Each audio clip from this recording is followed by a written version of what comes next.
was researching this book, The Ghost Map, and there are these two characters. It's a true story based on this cholera outbreak in London in the 1850s, and there are these two characters who kind of come together to help solve the mystery in a sense of where cholera is coming from, Jon Snow and Henry Whitehead. And one of the things that I wanted as an author to happen was for Snow and Whitehead to become friends out of this kind of alliance on the streets of London, but I had no evidence of it. And so narratively, I really wanted to be able to say, and then they became friends for life, and it was this wonderful thing, but I couldn't do that because it was a true story and I didn't have any evidence until finally, in the New York Public Library, I found this very obscure autobiography that Whitehead had written that I couldn't find anywhere else. And in it, there's this line where Whitehead says, you know, after these heady 2 weeks we spent together, we became friends, and a portrait of Jon Snow remained in my library for the rest of my life to remind me of those fateful days. And I literally started to tear up, like, in the library as I was reading this. Like, they were friends, and everybody's looking at me like, why is that guy crying over that old book?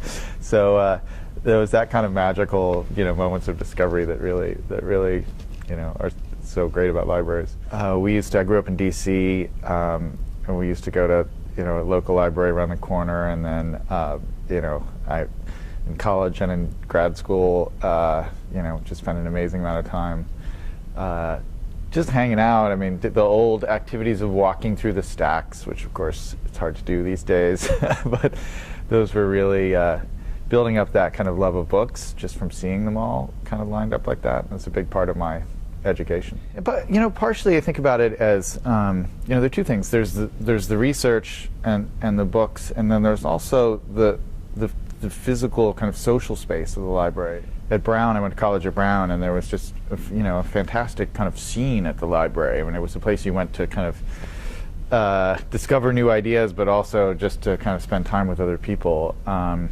having that kind of like intellectual mix as a kind of a social hub at the same time was really kind of intoxicating. We now live in California, and one of our favorite things to do is to take our kids to, there's this wonderful library in Mill Valley set in a redwood grove. And it's one of the most beautiful libraries I've ever been to, and it's just kind of the local library. And you go in there and you find some books and you sit there, and there are these beautiful windows looking out over the redwoods, and it's a magical space to kind of pass that library experience on to our kids. It's really important for us.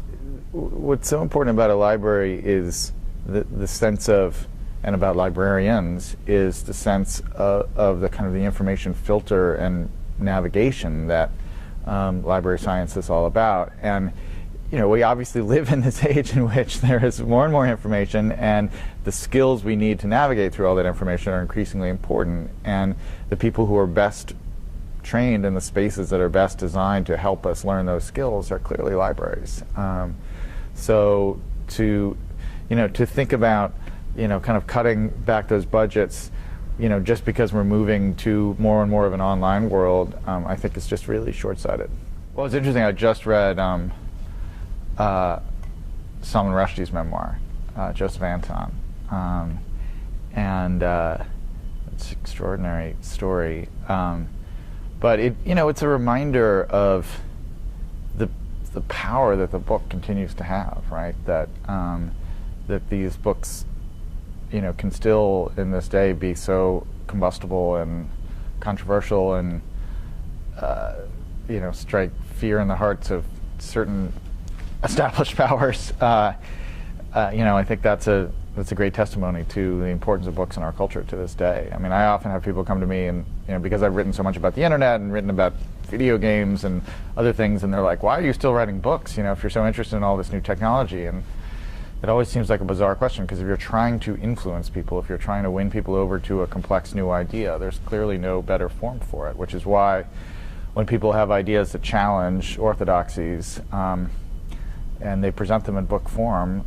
they get in trouble. I think that they are almost always the wrong thing to do. You know, it's better to, if you disagree with the idea, it's better to write your own book, right? Than to try and stop people from reading a book that's already out there.